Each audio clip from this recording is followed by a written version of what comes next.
ग्रंथराज श्रीमद् भगवद गीता यथारूप अध्याय 11 श्लोक संख्या 15। श्लोक निकालिए। अर्जुन कह रहे हैं, पश्यामि देवां तव देव देहे। हे देव, आपकी देह में मैं देवताओं को देख रहा हूँ। सर्वान तथा भूत विशेष संज्ञान, और प्राणियों के विशेष समुदाय आपके शरीर में देख रहा हूँ। ब्रह्मांडम ईशम, ब्रह्मा जी को देखता हूँ। ईशम, शिव जी को देखता हूँ।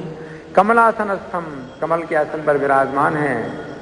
ऋषिंसा सर्वानुरागांश दिव्यान, ऋषियों को देखता हूँ और जितने दिव्य सर्प हैं उनको भी देख रहा हूँ। अब हम सुनेंगे प्रभुपाद जी तात्पर्य में क्या लिखते हैं। श्रील प्रभुपाद की। अर्जुन ब्रह्मांड की प्रत्येक वस्तु देखते हैं, अतः वे ब्रह्मांड के प्रथम प्राणी ब्रह्मा जी को देख रहे हैं और उस दिव्य सर्प को जिस पर गर्भोदक्षाय विष्णु ब्रह्मांड के अधोतल में शयन करते हैं देखते हैं। तो ब्रह्मांड के सबसे ऊपर कौन है? ब्रह्मांड के अंदर सबसे ऊपर कौन है? ब्रह्मा जी हैं, उनको देखते हैं। और दिव्य सर्प जिसकी सैया में गर्भोदक्षाय विष्णु लेटे हुए हैं, ब्रह्मांड के सबसे नीचे है ना, तो उसको भी देखते हैं। इस शेष सैया के नाग को वासुकी भी कहते हैं।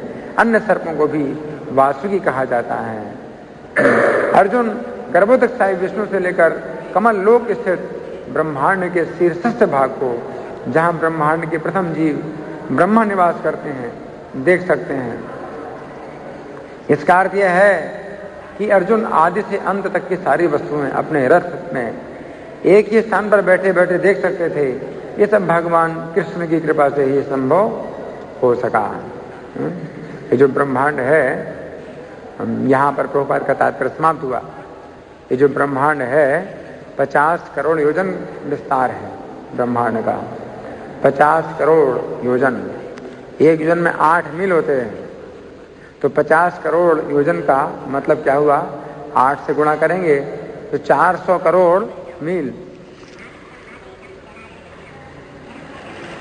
400 करोड़ मील जो है ब्रह्मांड का विस्तार है। और अर्जुन देख रहे हैं अपने रथ में बैठे हुए। आज तक कोई भी इतना वैज्ञानिक आविष्कार नहीं हुआ है कि इतनी दूर की चीजें कोई व्यक्ति देख सके, लेकिन अर्जुन देख रहे हैं, है ना। तो अर्जुन ने कहा है कि मैं आपके शरीर में सब देवताओं को देख रहा हूँ। तो श्रीमद् भागवत में यही बातें बहुत विस्तार से वर्णित हुई हैं कि भगवान के शरीर से कैसे देवता उत्पन्न हुए। भगवान का जो विश्व रूप है तो ये प्रकट होता है, और फिर उसी से ही भगवान के विश्व रूप से ही ये पूरी सृष्टि उत्पन्न होती है। तो जो श्रीमद् भागवत में 30 स्कंद के 5वें अध्याय में मैत्री जी बताते हैं भगवान के विश्व रूप के बारे में। तो मैं इसमें से कुछ पढ़ के आपको सुना रहा हूँ। विभिन्न देवता कैसे हुए, देवताओं से फिर कैसे सृष्टि हुई, और भगवान विश्व रूप में कैसे प्रकट होते हैं। तो इसको आप जरा सुनिए। मैत्री जी कहते हैं, अतएव मैं आपको उन लीलाओं का वर्णन करूंगा जिनके द्वारा भगवान विराट जगत का सृजन करते हैं, पालन करते हैं, संहार करते हैं, अपनी शक्ति का विस्तार करते हैं। अतते भगवन् लीला योग मायोरुबृंहिता विश्वस्थित्युद्भवान्तार्था वर्णयाम्यनु पूर्वशः। समस्त जीवों के स्वामी भगवान सृष्टि के पहले विद्यमान थे। केवल उनकी इच्छा से ही ये सृष्टि उत्पन्न होती है, और सारी वस्तुएं उनमें ही अंत में समा जाती हैं, भगवान में समा जाती हैं। इन परमात्मा को विभिन्न नाम मुंह से पुकारा जाता है। भगवान एक आसेदम अग्र आत्मात्मनाम विभो आत्मेच्छानुगता वात्मा नानामत्युपलक्षण। हर वस्तु के निर्विवाद स्वामी भगवान ही एकमात्र दृष्टा हैं। निर्विवाद स्वामी, भगवान ही हर चीज के निर्विवाद स्वामी, जिसमें कोई विवाद नहीं हो सकता। इस भौतिक संसार में आप किसी चीज के मालिक बनना चाहते हैं, लेकिन फिर विवाद होता है कि आप स्वामी हैं या नहीं। लेकिन भगवान हर चीज के स्वामी है, इसमें कोई विवाद नहीं हो सकता, कोई बहस नहीं कर सकता। भगवान है, एकमात्र दृष्टा वही थे, देखने वाले। उसमें विराट जगत नहीं था जब भगवान थे। अतः अपने स्वांशों और भिन्नांशों के बिना भगवान जो है अपने को अधूरा अनुभव कर रहे हैं। और भौतिक शक्ति भी सुप्त थी उस समय भगवान की। सभा एष तदा दृष्टा ना पश्यन् दृश्य में किराट मैंने संत मिवात्मानम सुप्त शक्ति रसुप्त दृक्। भगवान दृष्टा है और विराट जगत दृष्टिगोचर है। तो हे विदुर, ये बहिरंग शक्ति माया कहलाती है। इसी के माध्यम से संपूर्ण भौतिक जगत उत्पन्न हुआ है। समा एतस्य संद्रष्टुः शक्ति सदसदात्मिका माया नाम महाभागे येदम निर्ममे विभु।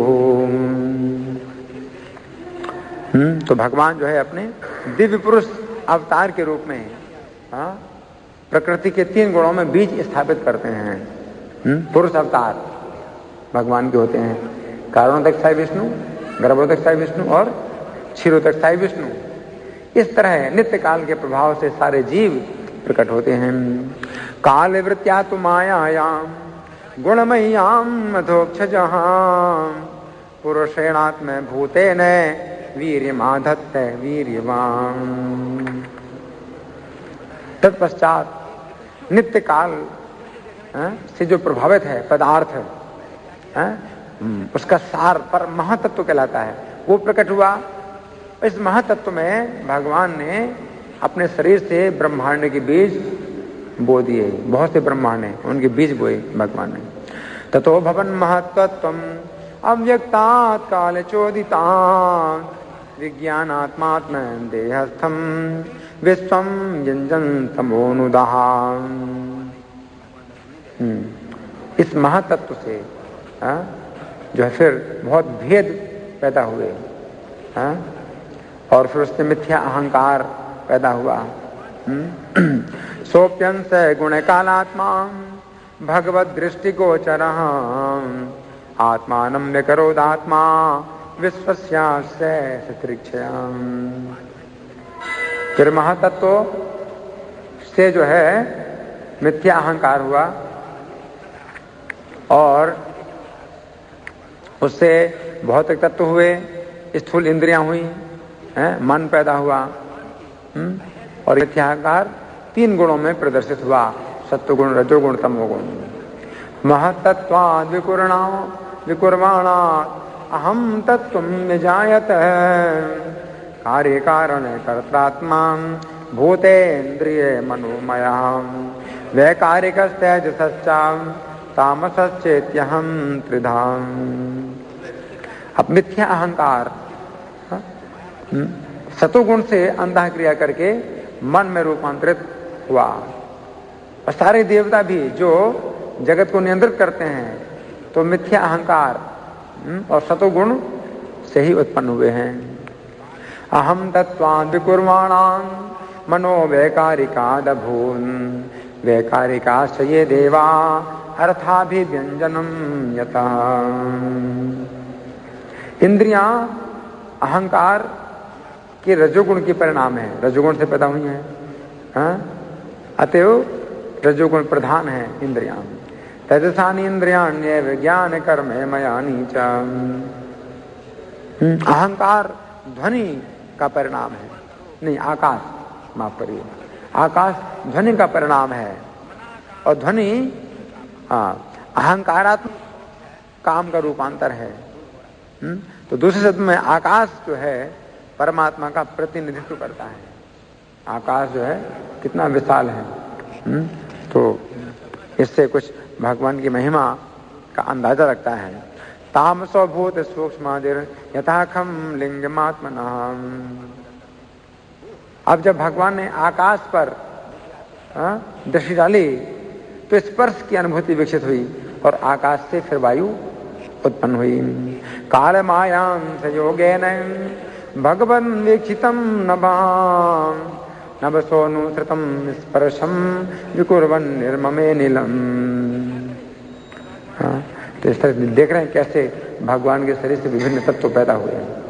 फिर वायु ने आकाश से क्रिया करके इंद्रिय अनुभूति का रूप उत्पन्न किया। रूप की अनुभूति बिजली में रूपांतरित हुई जो संसार को देखने के लिए प्रकाश है। अनिलोपी विकुर्माणो नभसो बलान्वितः सतर्ज रूप तन्मात्रम ज्योतिर्लोकस्य लोचनम। जब वायु में बिजली की क्रिया हुई और उस पर ब्रह्म ने दृष्टिपात किया, उस समय जल और स्वाद की उत्पत्ति हुई। अनलेनान्वितम ज्योतिर्विकुर्वत् परवीक्षितम आधात्तांभो रसमयम कालमायां संयोगतः। फिर बिजली से उत्पन्न जल पर भगवान ने दृष्टि डाली तो उसमें पृथ्वी का रूपांतरण हुआ। पृथ्वी जिसमें मुख्य गंध गुण है पृथ्वी में। ज्योतिषांभो अनुसंसृष्टम विकुर्वन् ब्रह्म वीक्षितम महीम गंधे गुणामाधां कालमायां संयोगतः। आकाश से लेकर पृथ्वी तक के जो भौतिक तत्व हैं ये भगवान की दृष्टि से उत्पन्न होते हैं। भूतानां नभ आदीनां यद्यन् भव्या बराबरम तेषां परानुसंसर्गात् यथा संख्यम गुणान् विदुः। तो इस प्रकार से जितने देवता हैं भगवान विष्णु की शक्ति के आविष्ट अंश हैं। जितने देवता पैदा हुए और बहिरंग शक्ति के अंतर्गत देह धारण करते हैं और वे भगवान के अंश हैं। उन्हें अलग अलग कार्य सौंपे गए हैं देवताओं को, और चूंकि वे वो कार्य नहीं कर पा रहे हैं देवता लोग, इसलिए वो स्तुति करने लगे भगवान की। देखा ये जितने भी देवता हैं उनको कार्य दिया गया, लेकिन जब वो नहीं कार्य कर पा रहे हैं तो भगवान से प्रार्थना करने लगे हैं। तो देखा अर्जुन ने जैसे भगवान के शरीर में सब देवताओं को देखा तो वो इतिहास श्रीमद् भागवत में है। और ये देवता जो है स्वतंत्र नहीं है भगवान से, ये दिखाने के लिए देखिए देवता लोग प्रार्थना कर रहे हैं। एते देवा कला विष्णु काले मायांस लिंगिनः नानात्वान् सत्क्रियां नानात्वात् प्रक्रियानीशा प्रोचो प्रांजलयो विभुम। तात्पर्य में प्रभुपाद लिखते हैं जो कोई भी भगवान और देवताओं को समान स्तर पर रखता है वो पाखंडी है, नास्तिक कहलाता है ना। आगे अब देवता लोग कैसे प्रार्थना कर रहे हैं, बड़ी सुंदर प्रार्थना है, आप लोग ध्यान से सुनिए। देवताओं ने कहा हे प्रभु आपके चरण कमल शरणागतों के लिए छत्र के समान हैं। छत्र के समान जो संसार के समस्त कष्टों से उनकी रक्षा करते हैं। सारे मुनिगण उस शरण के अंतर्गत समस्त भौतिक कष्टों को निकाल फेंकते हैं, अतएव हम आपके चरण कमलों को सादर नमस्कार करते हैं। नमामि ते देव पदार विंदम प्रपन्न तापो पश मात पत्रम प्रपन्न तापोपश मात्र पत्रम यन्मूलकेतायत योंजसोरु संसार दुखम बहिरुच्छिपन्ति। हे पिता, हे भगवान, इस भौतिक संसार में जीवों को कभी कोई सुख प्राप्त नहीं हो सकता। देखो देवता लोग शुरू में ही कह रहे हैं कि जो जगत भौतिक संसार है सुख प्राप्त नहीं हो सकता है, और अभी लोग मूर्ख जो है सुख पाने की आशा करते हैं इस संसार में। जब संसार बनाया उसी समय ये देखा गया कि ये सुख प्राप्त करने के लिए नहीं है, क्योंकि वे 3 प्रकार के कष्टों से अभिभूत रहते हैं, अतः वे आपके उन चरण कमलों की छाया की शरण ग्रहण करते हैं जो चरण ज्ञान से पूर्ण है, और इसलिए हम भी उनकी शरण ले रहे हैं। धातर यदिस्मिन् भव ईश जीवान् ताप त्रयेणा विहता न सर्वं आत्मन् लभन्ते भगवन्तवाङ्घ्रि छायां सविद्यामत आश्रयेम।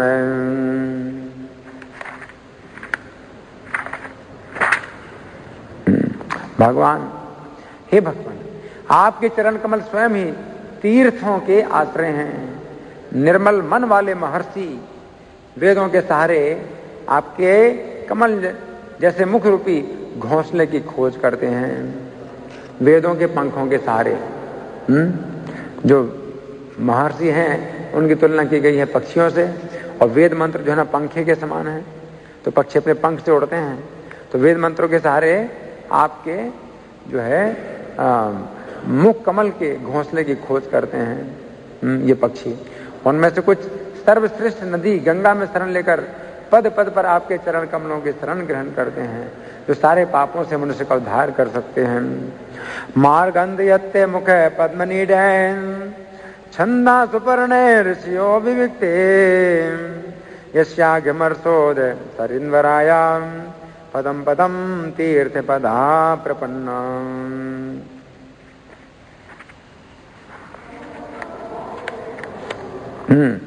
आपके चरण कमलों के विषय में केवल भक्ति पूर्वक श्रवण करने से और हृदय में ध्यान करने से मनुष्य तुरंत ही ज्ञान से प्रकाशित हो जाता है और वैराग्य के बल पर शांत हो जाता है।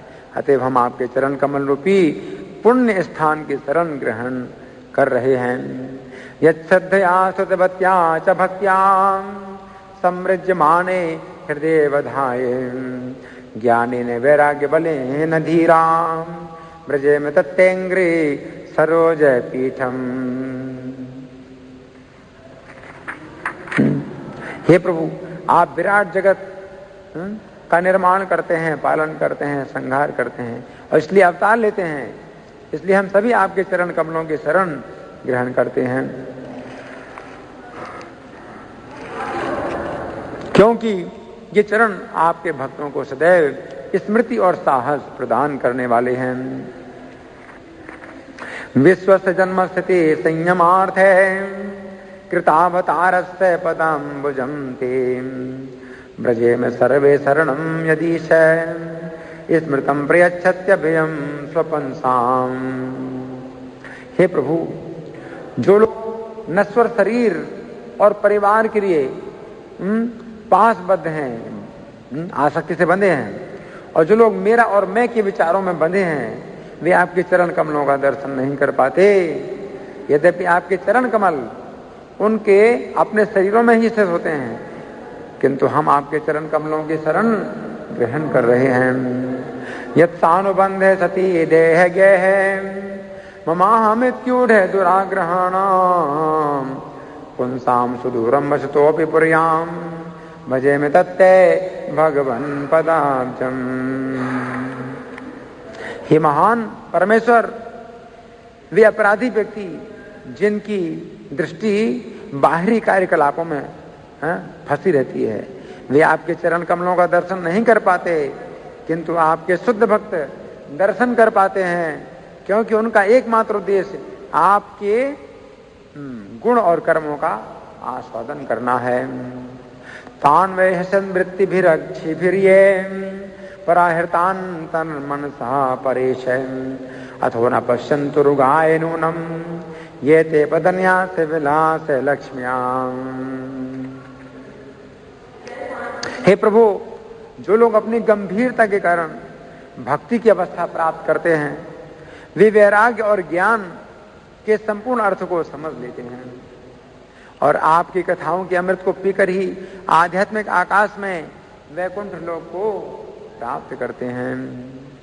पानेन ते देव कथा सुधायां प्रवृद्ध भक्त्यां विशदाशयाये वैराग्य सारम प्रतिलभ्य बोधम यथांजसान्वीरु रकुंठ दिस्न्यम। अन्य लोग भी जो दिव्य आत्म साक्षात्कार द्वारा शांत हैं और जिन्होंने प्रबल शक्ति और ज्ञान के द्वारा प्रकृति के गुणों पर विजय प्राप्त कर ली है, वे आप में प्रवेश करते हैं, किंतु उन्हें काफी कष्ट उठाना पड़ता है, जबकि भक्त केवल भक्ति करता है, उसे कोई कष्ट नहीं होता। वही फल भक्ति के द्वारा प्राप्त होता है बिना कष्ट के। तथा पर एचात्म समाधि योग बलेन जित्वा प्रकृतिम बलिष्ठाम त्वामेव धीरा पुरुषम विशन्ति तेषां श्रमास्यान्न तु सेवयाते। हे आदि पुरुष, इसलिए हम एकमात्र आपके हैं। यद्यपि हम आपके द्वारा उत्पन्न प्राणी हैं, किंतु हम प्रकृति के 3 गुणों के प्रभाव के अंतर्गत बार बार जन्म लेते हैं। इसीलिए हम अपने कर्म में पृथक पृथक हैं। अतः सृष्टि के बाद हम आपके दिव्य आनंद के लिए सम्मिलित रूप में कार्य नहीं कर पा रहे हैं। तत्तेवयं लोके सृक्षयाद्य त्वयानुसृष्टा त्रिभिरात्मभिस्मयं सर्वे वियुक्ता स्वविहार तंत्रम न शक्नुमस्तन प्रति हर्तवेति। हे जन्मा, आप हमें वो मार्ग बताइए, वो उपाय बताइए जिसके द्वारा हम आपको समस्त भोग्य पदार्थ और वस्तुएं अर्पित कर सकें, जिससे हम और इस जगत के अन्य समस्त जीव बिना किसी उत्पाद के अपना पालन पोषण कर सकें और आपके लिए और अपने लिए भी आवश्यक वस्तुओं का संग्रह कर सकें। यावत् बलिम तेज हराम काले यथा वयम चान्नमदाम यत्र यथो भये साम इमे ही लोका बलिम हरंतो न मदन्त्यनुहा। आप समस्त देवताओं के आदि संस्थापक हैं, फिर भी आप सबसे प्राचीन हैं और अपरिवर्तित रहते हैं। हे प्रभु, आपका ना तो कोई आदि है, ना कोई आपसे ज्यादा श्रेष्ठ है। आपने समस्त जीवों को बहिरंग शक्ति में गर्भित किया है, फिर भी आप स्वयं अजन्मा हैं। त्वं नः सुराणामसि सान्वयानां कूटस्थ आद्यः पुरुषः पुराणः त्वं देवी शक्त्यां गुणकर्म योनौ रेतस्तुजायां कविमा दधेजः। हे प्रभु, महातत्व से प्रारंभ में उत्पन्न हुए हम सबों को अपना कृपा पूर्ण आदेश दीजिए कि हम किस तरह से कर्म करें। कृपया हमें अपना पूर्ण ज्ञान और शक्ति प्रदान कीजिए, जिससे हम सृष्टि के विभिन्न विभागों में आपकी सेवा कर सकें। आप जानते हैं 33 करोड़ विभाग हैं इस सृष्टि के, उसके 33 करोड़ देवता हैं जो कि अपने अपने कार्य में लगे हुए हैं। ये सब प्रार्थना कर रहे हैं।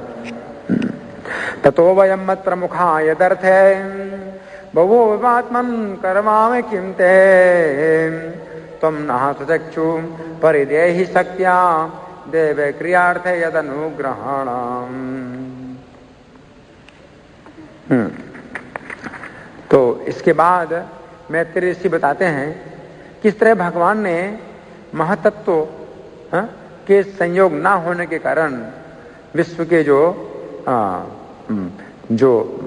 सृष्टि का जो कार्य है रुक गया। इसके बारे में भगवान ने सुना। इति तासां सशक्तीनां सतीनां असमेत्यसहां प्रसुप्त लोक तंत्राणां निशाम्य गतिमीश्वरः। अब भगवान ने क्या किया? तब परम शक्तिशाली भगवान ने अपनी बहिरंग शक्ति देवी काली सहित 23 तत्वों के भीतर प्रवेश किया, क्योंकि वे ही विभिन्न प्रकार के तत्वों को सम्मिलित करती हैं। काल संज्ञाम ददा देवी बिभ्रत शक्ति मुरुक्रमः त्रयोविंशति तत्वानां गणम योगे पदाविशन्। इस तरह जब भगवान अपनी शक्ति से तत्वों के भीतर प्रविष्ट हो गए तो सारे जीव प्रबुद्ध होकर विभिन्न कार्यों में उसी तरह लग गए जैसे कोई व्यक्ति निद्रा से जगकर कार्य करने लगे।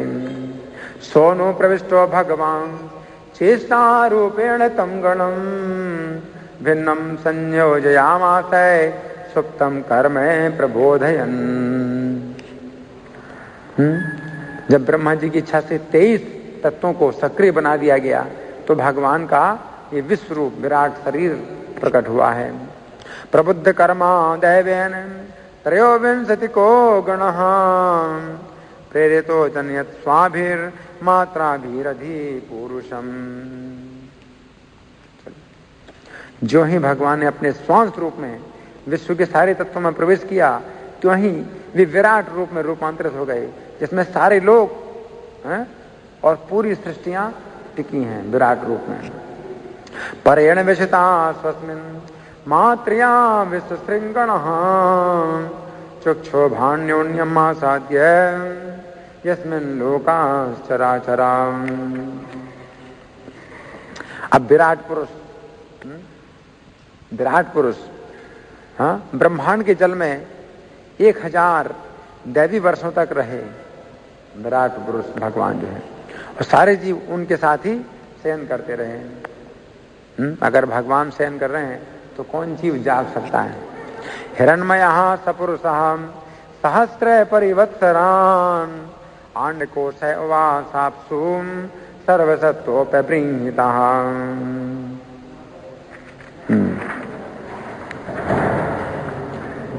भगवान का जो विश्व रूप ये प्रथम अवतार है, वे असंख्य जीवों की आत्मा है और उनमें पूरी सृष्टि टिकी हुई है और उन्हीं से ही फलती फूलती है पूरी सृष्टि भगवान के विश्व रूप में। ये से सत्वानाम आत्मान सा परमात्मनः आद्योवतारो यत्र स्वं भूतग्रामो विभाव्यते।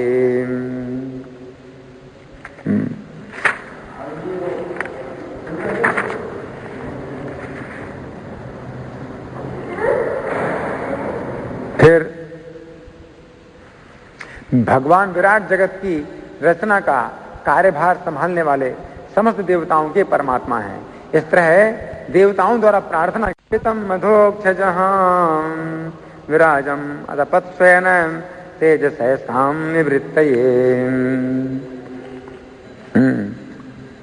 अब मैत्री जी कहते हैं, अब तुम मुझसे ये सुनो कि परमेश्वर ने अपना विराट रूप प्रकट करने के बाद किस तरह से अपने को देवताओं के विविध रूपों में विरक्त किया।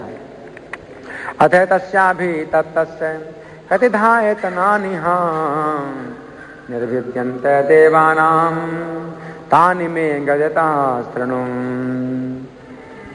अब देखिए कैसे देवता जो है ना उनके शरीर से उत्पन्न हुए, उनके मुख से अग्नि उत्पन्न हुआ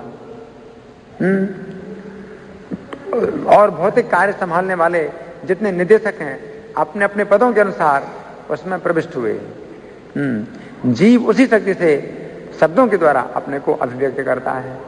अग्नि है ना, अग्नि जो है जो देवता हैं वो पैदा हुए और उसी से ही शब्द निकलते हैं जीव के मुख से।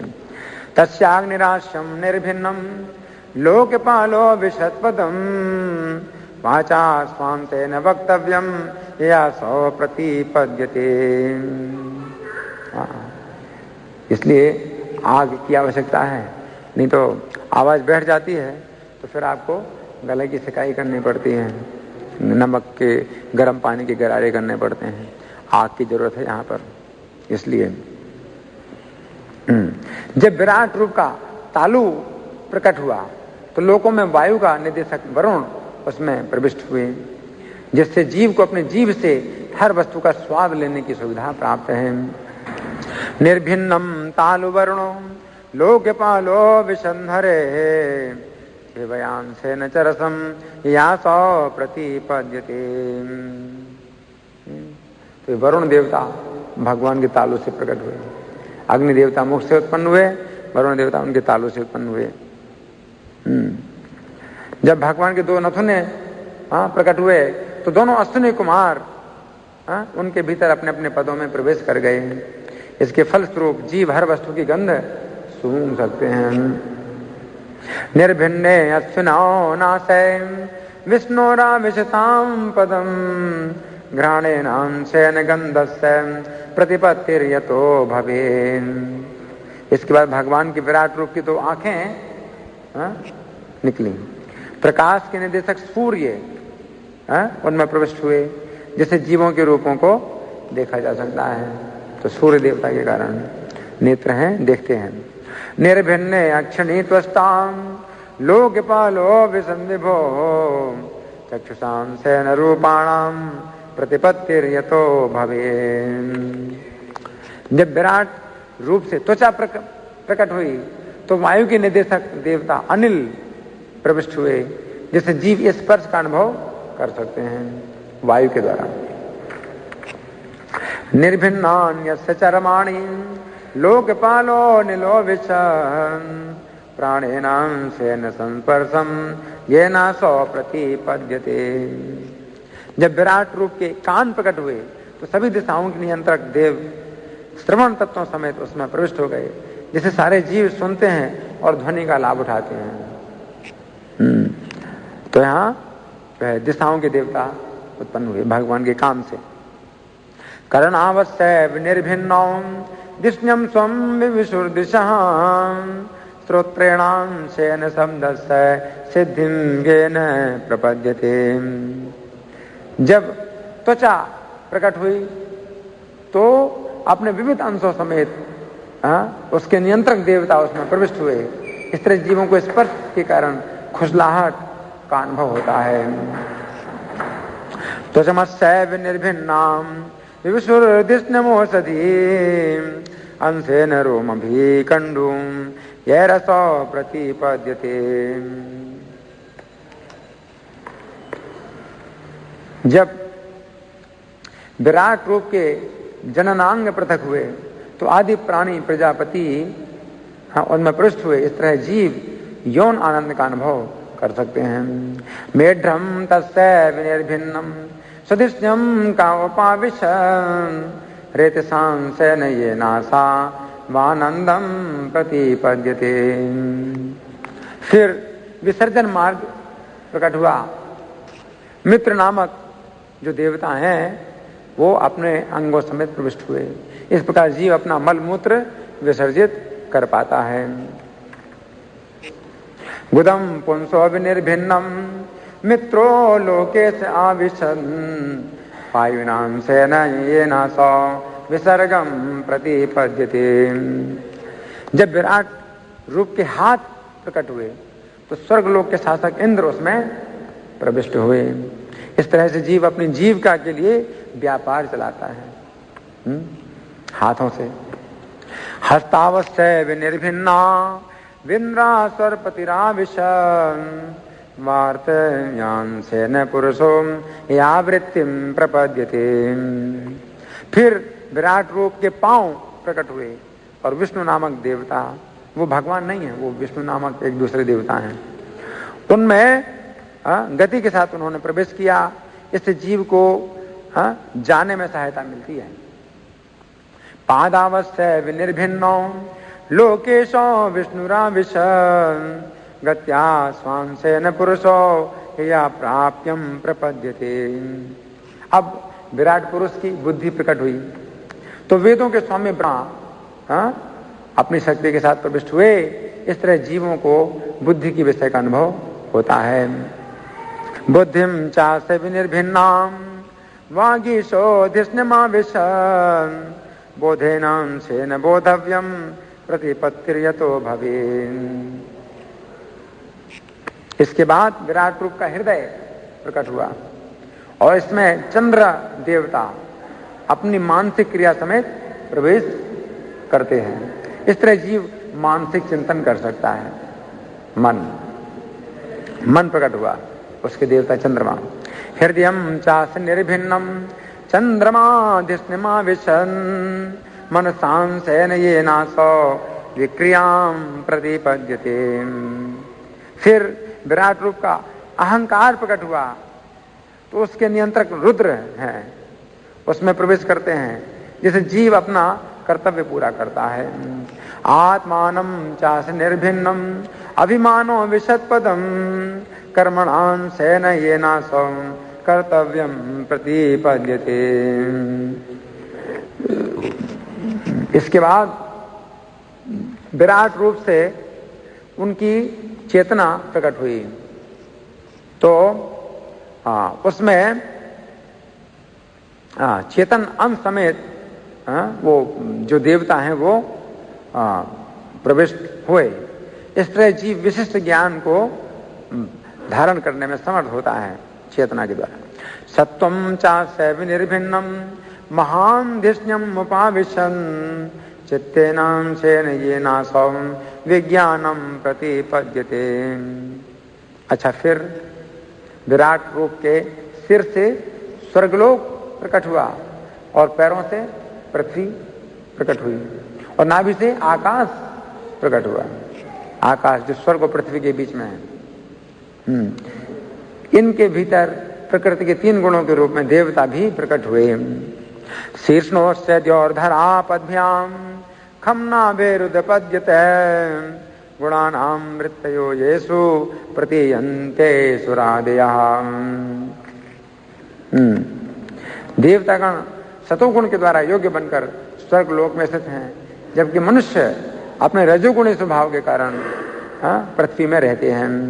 आत्यंतिकेन सत्वेन दिवं देवा प्रपेदिरे धराम रजः स्वभावेन पणयो ये चाताननु। जो जीव रुद्र के संगी हैं वे प्रकृति के तीसरे गुण में विकास करते हैं। प्रकृति का तीसरा गुण तमोगुण है। वे पृथ्वी लोकों और स्वर्ग लोक के बीच आकाश में स्थित होते हैं। तार्तीयेन स्वभावेन भगवन्नाभिमाश्रितः अभयोरंतरम व्योमं ये रुद्र पार्षदाम गणाम। तो हे विदुर, मैत्री जी कह रहे हैं, हे विदुर, विराट के मुख से वैदिक ज्ञान प्रकट हुआ। अब ये जो विस्तार से मैं बता रहा हूं, क्यों बता रहा हूं? तो अर्जुन ने कहा है कि आपके शरीर में मैं देवताओं को देख रहा हूं, तो इसलिए विस्तार से मैं बता रहा हूं कि श्रीमद् भागवत में कितना विस्तार है। भगवान के शरीर में विभिन्न देवता कौन कहां पर स्थित हैं। तो विराट के मुख से वैदिक ज्ञान प्रकट हुआ। जो लोग इस वैदिक ज्ञान के प्रति उन्मुख होते हैं वे ब्राह्मण कहलाते हैं। तो ये सभी वर्णों के शिक्षक और गुरु होते हैं ब्राह्मण। मुखतो वर्तते ब्रह्म पुरुषस्य कुरुद्वहं यस्तोन्मुखत्वान् वर्णानां मुख्यो भून् ब्राह्मणो गुरु। विराट पुरुष की भुजाओं से संरक्षण शक्ति उत्पन्न हुई और ऐसी शक्ति के प्रसंग में समाज का चोर उचक्कों के उत्पातों से रक्षा करने के लिए क्षत्रिय भी उत्पन्न हुए। तो ब्राह्मण भगवान के मुख से उत्पन्न हुए और क्षत्रिय कहां से उत्पन्न हुए? भुजाओं से उत्पन्न हुए। क्षत्रिय रक्षा करने के लिए। बाहुभ्यो वर्तते छत्रम क्षत्रिय सदनो व्रतः यो जातस्त्रायते वर्णान् पौरुषा कंटक क्षतात्।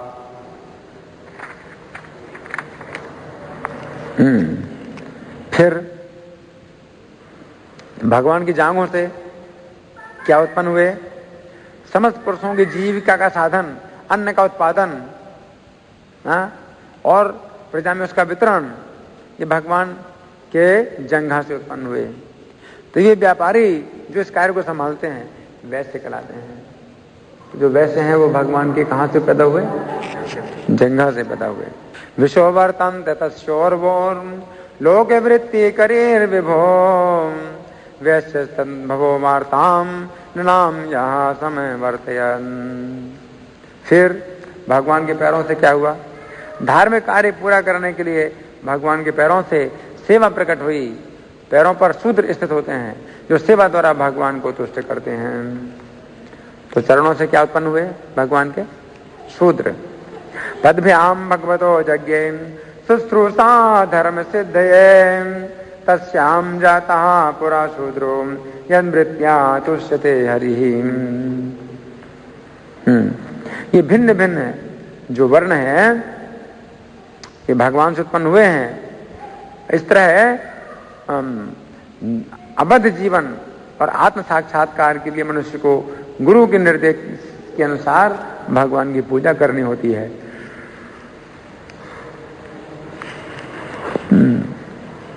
एते वर्णा सुधर्मेण यजन्ति स्वगुरुं हरिं श्रद्धयात्मै विशुद्ध्यर्थं यज्जाता सह वृत्तिभिः।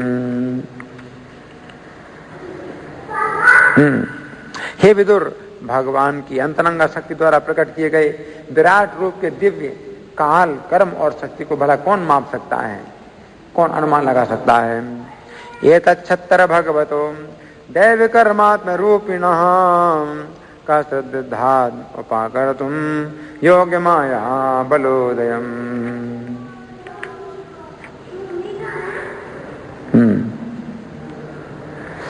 अपनी असमर्थता के बावजूद मैं जो कुछ सुन सका हूं और जितना समझ सका हूं उसे अब शुद्ध वाणी द्वारा भगवान की महिमा के वर्णन में लगा रहा हूं, अन्यथा मेरी वाणी अपवित्र बनी रहेगी। नेते जी कहते हैं, जितना मैंने अपने गुरु के मुख से सुना है मैं बता रहा हूं, अगर नहीं बताऊंगा तो क्या होगा, मेरी वाणी अशुद्ध ही बनी रहेगी, मेरी वाणी शुद्ध नहीं हो सकती। इसलिए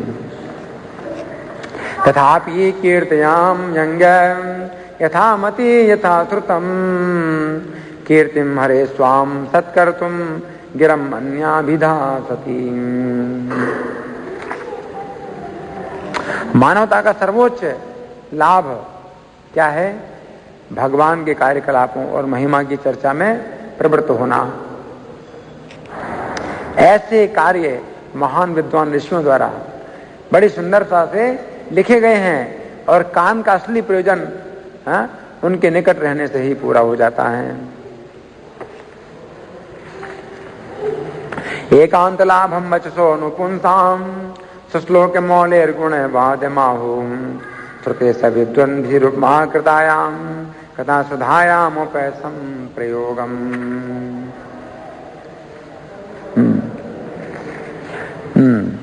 तो आदि कवि ब्रह्मा 1000 दिव्य वर्षों तक परिपक्व ध्यान के बाद केवल इतना जान पाए कि भगवान की महिमा अचिंत्य है। ब्रह्मा जी ने 1000 साल दिव्य वर्षों तक तपस्या की, ध्यान किया, मतलब वो क्या जान पाए? क्या जान पाए? कि भगवान की महिमा अचिंत्य है, पार नहीं उसका। ये भी ज्ञान उनको हुआ इतना समय के बाद, ये ज्ञान हुआ कि भगवान की महिमा का कोई पार नहीं है। 1000 देवी वर्षों तक, 1000 देवी वर्ष मतलब 360 का गुणा करो 1000 में, है? नहीं, 3,60,000 साल। हाँ, 360 से गुणा करेंगे 1000 में, 3,60,000 साल तक परिपक्व ध्यान करके उनको क्या पता चला? इतना ही पता चला कि भगवान की महिमा अपार है, कोई पार नहीं है। आत्मनोपशितो वत्सयं महिमा कविनादिना संवत्सर सहस्रांते धिया योगे विपक्वयम्। भगवान की आश्चर्यजनक शक्ति जादूगरों को भी मोहग्रस्त करने वाली है। यहाँ तक कि भगवान की शक्ति भगवान तक को पता नहीं है, फिर दूसरों के लिए क्या पता होगी? दूसरे को जान सकते, भगवान तक नहीं जानते उनकी शक्ति। अतो भगवतो माया माई नाम अपि मोहिनी यत् स्वयं चात्मवर्त्मात्मा न वेदे किमुता परे। अपने अपने नियंत्रक देवों सहित शब्द, मन और अहंकार भगवान को जानने में असफल रहे हैं। शब्द भी चाहे कितना भी बोलो, भगवान का अंत नहीं है। और मन भी कितना चिंतन करो, भगवान का अंत नहीं है। अतः हमें विवेक पूर्वक उन्हें सादर नमस्कार करना चाहिए। इसलिए ज्यादा अच्छा यही है कि भगवान को नमस्कार करो। यतो प्राप्य निवर्तन्ते वाचश्चा मनसा सह अहम चान्य इवे देवास तस्मै भगवते नमः। तो इस तरह से हमने आपको कुछ बातें बताई भगवान के विराट रूप की महिमा की, और जो है विभिन्न देवता उनके अंगों में कैसे स्थित हैं, कैसे भगवान के आश्रित हैं देवता, स्वतंत्र नहीं हैं भगवान से। ये बातें हमने चर्चा की। अब किसी का कोई प्रश्न है या मैं प्रश्न करूं? हाँ जी, धन्यवाद। इनका प्रश्न है, बड़ा अच्छा प्रश्न है। इनका प्रश्न यह है कि अभी हमने जो पढ़ा है तो उससे पता चलता है कि कोई ऐसा समय था जब प्राणी कोई नहीं थे और भगवान अकेले थे और भगवान ने फिर उनको उत्पन्न किया। जबकि गीता में प्रारंभिक शिक्षा है, न त्वेम अहम जातु नासम न तुम नैमे जनाधिपा, कि कोई ऐसा समय नहीं था जब मैं नहीं था या तू नहीं था, ये सब राजा लोग नहीं थे, और न ऐसा कभी होगा कि हम सब लोग नहीं रहेंगे। तो वास्तव में भगवद गीता का ये श्लोक जो है ना, सब ज्ञान का आधार है। संपूर्ण ज्ञान जो है इस पर आधारित है। आगे जितना भी ज्ञान है सब इसी से ही फिर आगे बढ़ते हैं। ये बात अच्छी प्रकार से समझ लेना चाहिए, है ना। और फिर भगवान ने कई श्लोकों में आगे यही बताया है ना, कि ये पैदा नहीं होता है, जन्म नहीं होता है, न जायते म्रियते वा कदाचन, पैदा नहीं होता है, मरता नहीं है ना। तो भगवान बहुत श्लोकों में बताते हैं। तो ये बात बिल्कुल सही है। जब बताया गया है कि वो नहीं थे प्राणी, तो भगवान ने उत्पन्न किया, तो वास्तव में वो मतलब क्या है, वो उत्पन्न ऐसे उत्पन्न नहीं है, मतलब वो सुप्त अवस्था में हैं। जितने प्राणी हैं सुप्त अवस्था में हैं और उनको भौतिक शरीर नहीं प्राप्त होते हैं। तो भगवान बहिरंग शक्ति पर दृष्टि डालते हैं, अपनी दृष्टि के द्वारा ही जितने जीव आत्मा हैं वो उसके गर्भ में डाल देते हैं, बहिरंग शक्ति के गर्भ में डाल देते हैं, है ना। और फिर जो भौतिक प्रकृति है, हाँ, विभिन्न तत्वों को उत्पन्न करती है, पृथ्वी जल अग्नि वायु आकाश उत्पन्न करती है, फिर शरीर बनते हैं, फिर जीवों को विभिन्न शरीर प्राप्त होते हैं, भौतिक शरीर प्राप्त होते हैं, और फिर से पिछले जो सृष्टि के उनके कर्म हैं उनके अनुसार फिर वो अपना शरीर प्राप्त करते हैं और आगे कर्म फल भोगते हैं और नए कर्म करते हैं। इस तरह चलता रहता है। ये कर्म का जो चक्र है ये बंद नहीं होता। जब प्रलय होती है और ब्रह्मा जी का दिन समाप्त होता है, उसके बाद फिर ब्रह्मा जी की रात्रि होती है और फिर ब्रह्मा का दिन जब शुरू होता है तो प्राणियों को फिर अपने कर्म के अनुसार, पिछले कर्म के अनुसार शरीर प्राप्त होते हैं और फिर वे अपने कर्म के अनुसार आप जो है भोगते हैं, उनको फिर शरीर मिलता है। और फिर ब्रह्मा जी की आयु जब समाप्त होती है उस समय महाप्रलय होती है। तो आप लोग जानते हैं ब्रह्मा जी की आयु कितनी बड़ी है, 31 नील 10 खरब 40 अरब वर्ष। तो इतनी बड़ी आयु ब्रह्मा जी की जब पूरी हो जाती है तो फिर महाप्रलय होती है। सब प्राणियों के शरीर फिर नष्ट हो जाते हैं और जो प्रकृति के तत्व हैं वो प्रकृति में लीन हो जाते हैं। और फिर इतनी बड़ी आयु यानी इतनी बड़ी अवधि तक जो है महाविष्णु के शरीर में सब जीव सुप्त अवस्था में रहते हैं, उनके पास शरीर नहीं होता है। और फिर से महाविष्णु की श्वास से जब ब्रह्मांड उत्पन्न होते हैं और फिर उस ब्रह्मांड में, प्रत्येक ब्रह्मांड में ब्रह्मा पैदा होते हैं, फिर प्राणियों को शरीर प्राप्त होते हैं। तो वो जो कर्म उनके पहले से जो थे उनके अनुसार फिर उनको शरीर प्राप्त होता है और इस प्रकार से कर्म चक्र चलता रहता है। अब श्रीमद् भागवत में ब्रह्मा जी ने जो है भगवान की जो स्तुति की है उसको हम पढ़ के सुनाएंगे, क्योंकि आज के श्लोक में अर्जुन भगवान के विश्व रूप में देख रहे हैं क्या, ब्रह्माणमीशम कमलासनस्थम, जो ब्रह्मा जी हैं कमल के आसन पर विराजमान हैं। तो अब हम ये पढ़ के सुनाएंगे कि कमल के आसन पर जब ब्रह्मा जी उत्पन्न हुए तो उन्होंने किस प्रकार से भगवान की स्तुति की। जिस समय ब्रह्मा जी कमल के आसन पर उत्पन्न हुए तो वे नहीं जानते थे कि वे कौन हैं और कहाँ से उत्पन्न हुए हैं, किसने उन्हें उत्पन्न किया है, किस लिए उत्पन्न किया है। तो बहुत परेशान थे। फिर पानी में 2 बार तप तप ये शब्द हुआ और ब्रह्मा जी को ये लगा कि उन्हें तपस्या करनी चाहिए अगर वे जानना चाहते हैं। तो जब 10,000 साल तक उन्होंने तपस्या की तो फिर भगवान जो है उन्हें दर्शन देते हैं और फिर ब्रह्मा जी ने भगवान के सामने भगवान की स्तुति की। तो ये श्रीमद् भागवत के 9वें स्कंद का माफ करना 3रे स्कंद का 9वां अध्याय है, जिसमें ब्रह्मा जी कह रहे हैं, हे प्रभु, आज अनेक अनेक वर्षों की तपस्या के बाद मैं आपको जान पाया हूँ। ओहो, देहधारी जीव कितने अभागे हैं कि वे आपके स्वरूप को जान पाने में असमर्थ हैं। हे स्वामी, आप ही एकमात्र जानने योग्य हैं, क्योंकि आपसे परे कुछ भी सर्वोच्च नहीं है। यदि कोई वस्तु श्रेष्ठ प्रतीत होती है तो वह श्रेष्ठ नहीं है। आप पदार्थ की शक्ति को प्रकट करके ब्रह्म रूप में विद्यमान है। ज्ञातोऽसि मे सुचिरान्ननु देह भाजाम न ज्ञायते भगवतो गतिरित्यवद्यम नान्यत्वदस्ति भगवन्नपि तन्न शुद्धम माया गुण व्यतिकरात् यदुर्विभासी। मैं जिस रूप को देख रहा हूँ वह भौतिक कलुष से सर्वथा मुक्त है और अंतरंगा शक्ति की अभिव्यक्ति के रूप में भक्तों पर कृपा दिखाने के लिए अवतरित हुआ है। ये अवतार अन्य अनेक अवतारों का उद्गम है और मैं स्वयं आपके नाभि रूपी घर से उगे कमल के फूल से उत्पन्न हुआ हूँ। रूपम यतेत तव बोध रसोदयेन सत्स्वन्निवृत्त तमसः सदनुग्रहाय आदौ गृहीत ममतार सतय के बीजम यन्नाभिपन्न भवनात् अहम विरासम।